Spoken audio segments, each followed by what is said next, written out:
বিশালগড়ের মণ্ডলের গণেশ বন্দনার খুঁটি পূজা প্রতি বছরই নিয়ে এবারও বিশালগড়ে হবে গণেশ পূজা।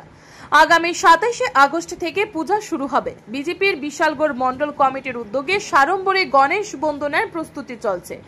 বৃহস্পতিবার সকালে মণ্ডপের খুঁটি পূজা অনুষ্ঠিত হয়। এদের নানা মাঙ্গলিক কার্যক্রমের মাধ্যমে খুঁটি পূজা সম্পন্ন হয়েছে। বিজেপির বিশালগড় মণ্ডল কার্যালয়ের সম্মুখে জাতীয় সড়কের পাশে এই পূজার আয়োজন।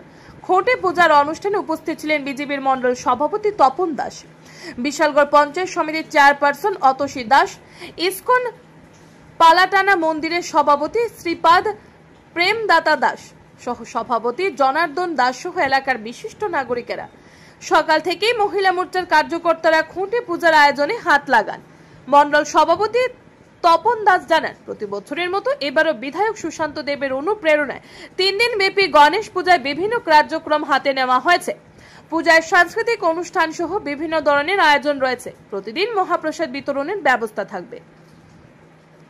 Bureau report R E. ধর্মনগর।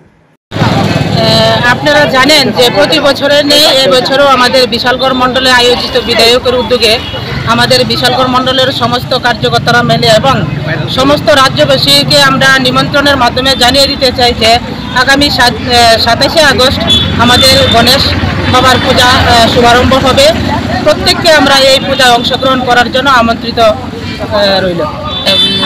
যদি এটাকে বলা হয় তাহলে আমি মনে করব এবারও একটা অন্যান্য বিষয়ের বিভিন্ন থিমের উপরে রয়েছে, যেটা আমরা গত বছরের থেকেও এবছরও মোটামুটি আমাদের আনন্দ উল্লাসের সহিত পূজা অনুষ্ঠিত হবে এবং আমরা জানি যে বাইরে থেকেও আমাদের কিছু শিল্পী এখানে অংশগ্রহণ করবে এবং আমাদের যে বিশালগড়ের লোকাল শিল্পীরা আছে ওনাদেরকেও নিয়ে আমরা এই পূজাকে সাফল্যমণ্ডিত করার চেষ্টা করব।